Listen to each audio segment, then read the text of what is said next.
So, CJ, Matt, we're back. it's about time. It's been a while. We've been going a hot minute. That was loud. Watch dropping that. It's loud on there. It picks up a lot. Different table. Where are we at? In the basement. We're in your basement. We wanted to start a podcast up again, so we just said, screw it, we'll just set one up right now. Yeah. We've been off for quite some time, and it's time to get back at it. Jump back in. We've got some stored podcasts that we can kind of revitalize and get out as well. So we've got 2 or 3 canned already that we'll hit send on here soon. But what's happened since we've been on podcast last? What's changed? I don't know. 2020 has been pretty boring, honestly. I know. It's been just everyday, mundane, same as last year. Same as last year. Not. 2020 vision didn't work out so well. Yeah. So we've been in a world of shutdown chaos with COVID-19. Yeah. And now we're not in the clear, but we're in the clear. I don't know. Are we in the clear? COVID's still a thing, isn't it? What's clear? We don't know. It's a new normal. New normal. We wanted to start podcasting again, so we figured, hey, why not just try? Yeah, we why don't even not know try? what we're going to talk about. That's right. So what have we learned through the COVID shutdown? That's what we're going to talk about. That's what we're going to talk about. Our learning is probably different than maybe others. CJ, what about you? What's changed in your life personally since COVID? I heard this thing in a podcast like a week ago, and it made me think of this. I completely forget what podcast. It was probably Joe Rogan or Jocko or something. But this is like my swing on it, I guess. But if you look at everything from a negative point of view, I think you're living wrong. You're much less than a tiny ant on a mountain compared to the world and the universe. And 3 months of your life makes everything suck. There's so much more out there. I just dropped my phone again. Yeah. But it's extremely important to stay positive, especially in this time that we're in, with everything going on with the pandemic, police brutality issues. But I think staying positive is huge. I get we have to find a problem or solution rather than freaking out over little stuff. But freaking out over little stuff isn't going to solve that problem. I don't know, everything going on social media and stuff too. I think freaking out what Joe Smo says on Instagram is nothing, you know? Well, that guy has no intentions on there but to piss a bunch of people off. Yeah. You know? That's probably the biggest thing a couple of things that let me turn your gain up a little bit. Turn your gain up some. So I think there's a couple of things. One, I think we see, and I've seen this a lot outside of the United States from traveling. We enjoy a tremendous amount of freedom in this country that I guarantee 90% of the population takes for granted. They have no idea what it's like to live in a South American country where it's controlled by a dictatorship, where it's a communist party controlling it. We live in one of the best places in the world for sure. There's no question. Even in the midst of all this stuff. Yep. So before COVID, before we were, kind of locked out of life as we knew it, our freedoms of doing whatever we wanted were pretty wide open outside of breaking the law, quote unquote, right? Freedom of religion, freedom of speech, freedom to come and go when you want. You could pick up the phone and call your friends and drive 10 hours and meet them, or you could jump on a flight around the world and no one would think different. And that's completely changed. So when the government and then the state governmental control started saying, hey, we're going to go close businesses and we're going to not allow you to conjugate in greater than 10. We're going to do all these things. That's the thing. You could be the hardest working small businessman. Yeah. up And an then- hour early before everyone else, getting everything done, Yep. and your business fails. Yeah, then you get completely shut out of that, right? Completely shut out. I'm not sure why your mic's not. Talk again. Talking?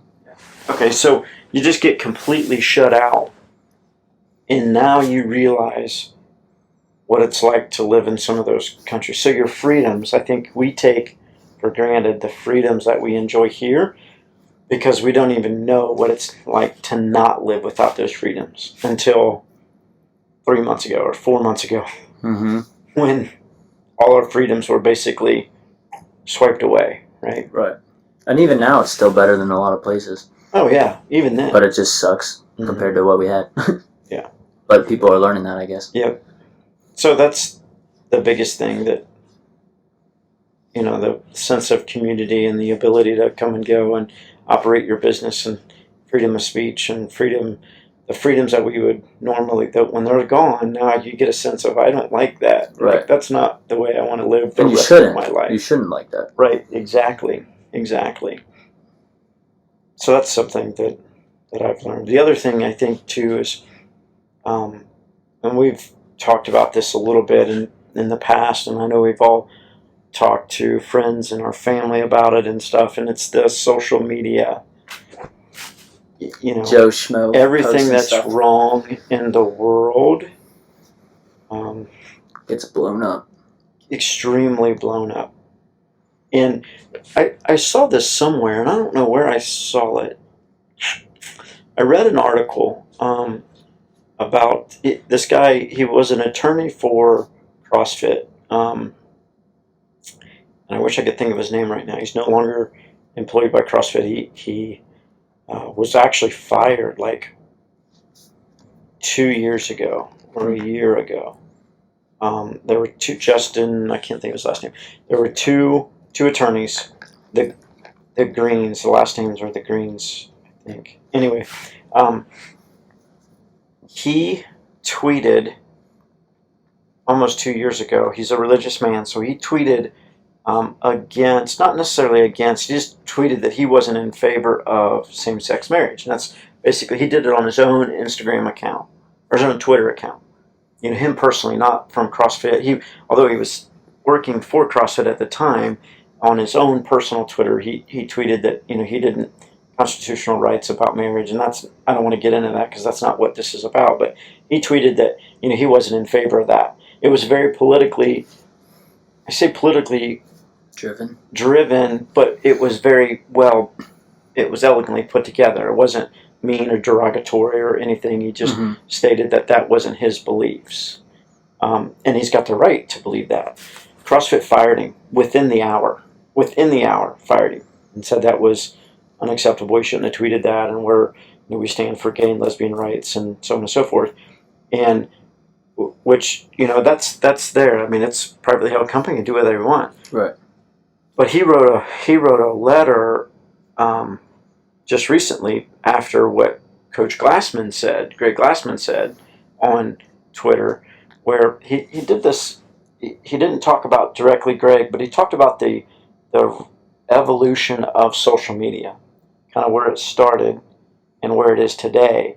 And there were comments made early when social media was starting to become a thing by, I think it was either a dictator or a president somewhere in the world, said that a single tweet will never change the world.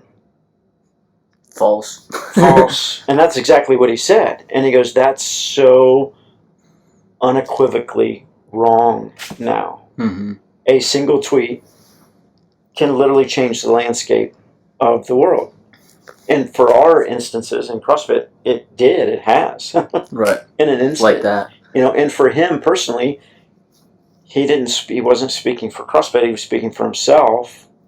Fired. Instantly. There's a reporter, I think it was the Sacramento Kings, that might be wrong, but his wife tweeted "All Lives Matter," and obviously that's a big thing going on right now. Right. And he got fired for it, even though his wife is the one that tweeted it. Yeah. But I don't know. Nobody can make rational decisions while being emotional. You can't. And the problem personal opinion, like a reason I hate social media, Mhm. and everyone that knows me knows I suck at it. Mhm. They try to direct message me and I'll reply like 12 days later. That's my bad. But the problem with social media is that you have your phone Right. in your pocket at all times. Mhm. It takes no thought to No just thought. pull it out and send something And respond. Yeah. that literally the whole world can see. Instantaneously in a Mhm. second. Yeah. Yeah, so the lesson there, we're back on the lessons that we've learned, right? We should have known this before social media, but we have a 24-hour rule. Anything that you want to respond to that's positive or negative, right? That's not a life or death situation. Like, you don't have to make a decision or respond to an incident that is going to save somebody's life, right? Give it 24 hours. So think about it, pray about it, sleep on it, decide how you want to respond, and then tomorrow pick it back up and say, what I said yesterday, write it down, type it out, whatever, don't hit send. What I said yesterday, does it still have the same meaning to me today? And then let me reread or let me rethink about how I'm going to respond, right? And then so you're running all of that through a filter of time. Right. Lot can change, as we've noticed in the last 3 Mhm. months in 24 hours. Yeah, literally. Yeah. Or even just sleeping on it. Yeah, right. So that's some of the things that, social media traps that you want to be. Most certainly. Yeah. Watch out for, and it's a trap. interesting. It's literally a trap. That was Yeah. a good way to explain it. Mm-hmm.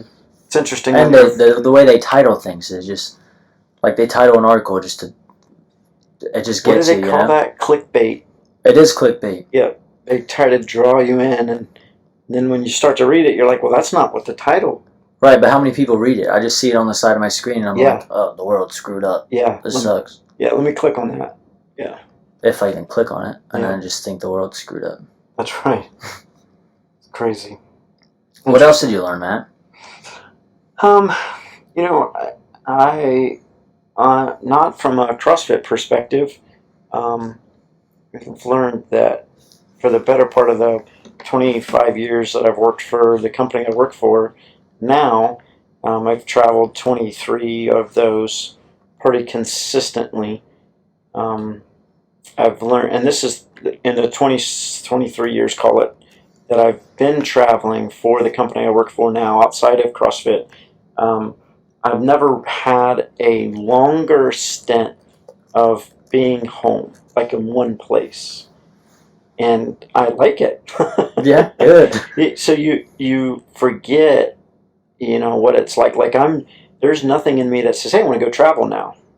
You know what I mean? Mm-hmm. Where before it was just part of a job. It's like, okay, where am I going this week? What part of the world am I going to be in on Monday? What do I have to prepare for? What do I have to pack? What do I have to make sure is ready at home? Let's get everything ready to go. Right? Like now and we probably won't travel for another month or two, maybe. Certainly not internationally for a while yet until, rest of the world, figures out where they're at with COVID. But the sense that I used to be like, hey, we're going to go to Columbus for the weekend, and let's just stay in a hotel.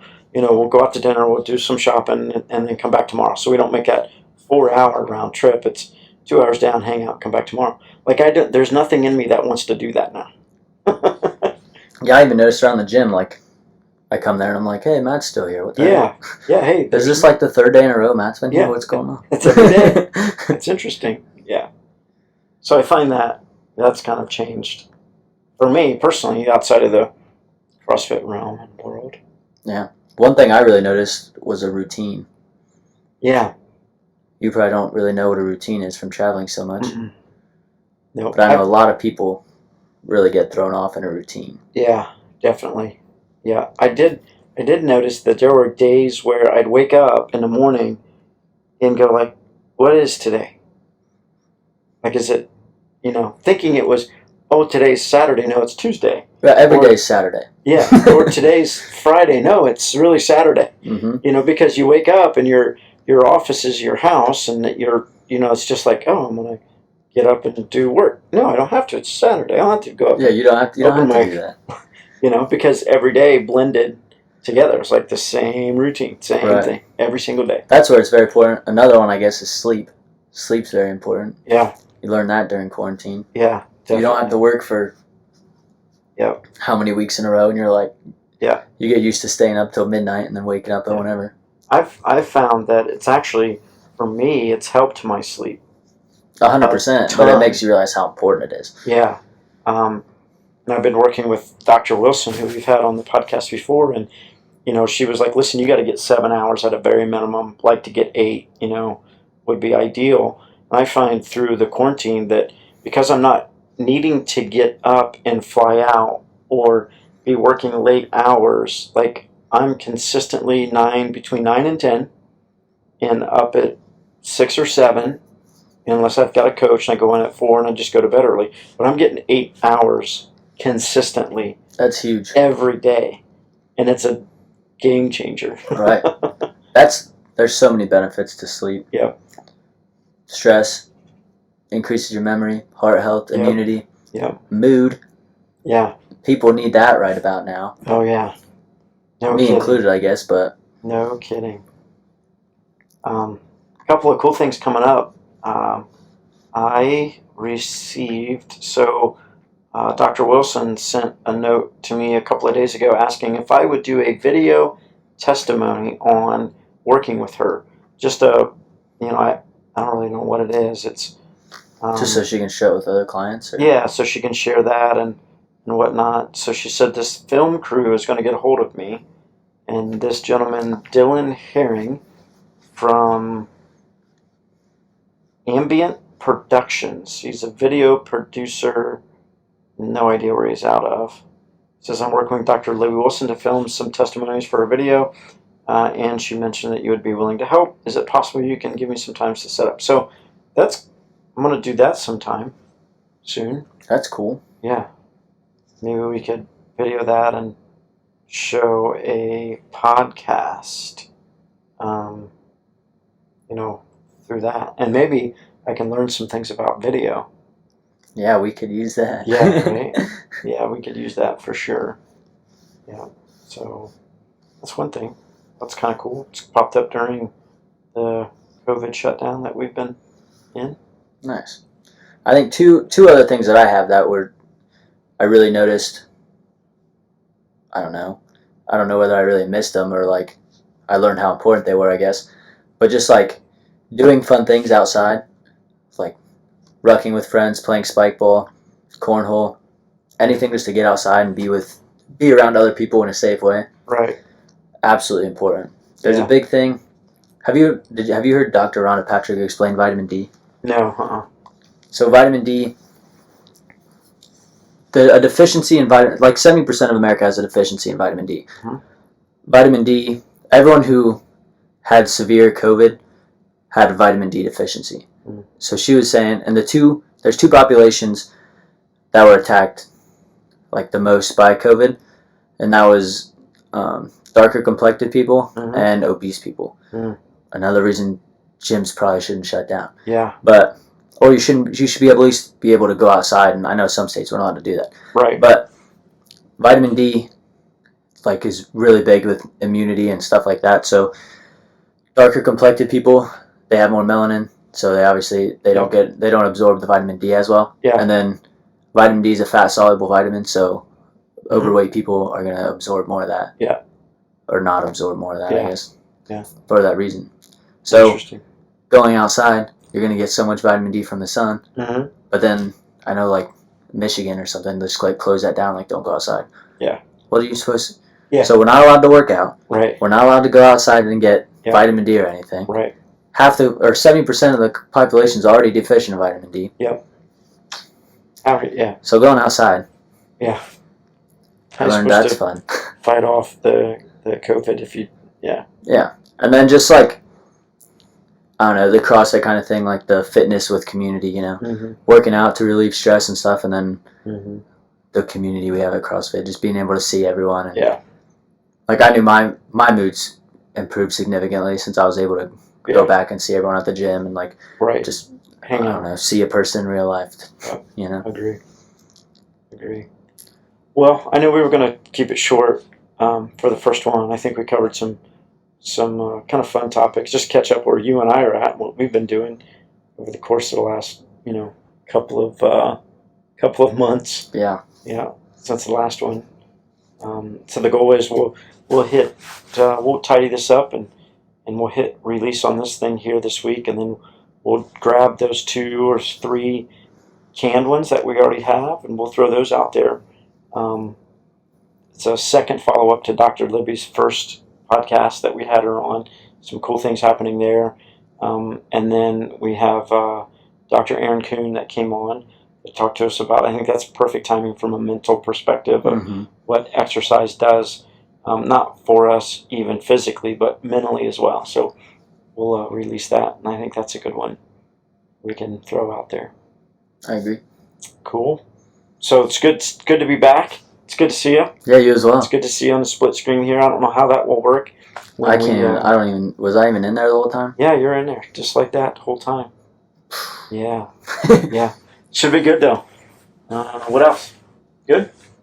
Good. I need to not have a note in my phone and try to read it like I'm talking, but still reading it. Still reading it? That messed me up there in the beginning. All right.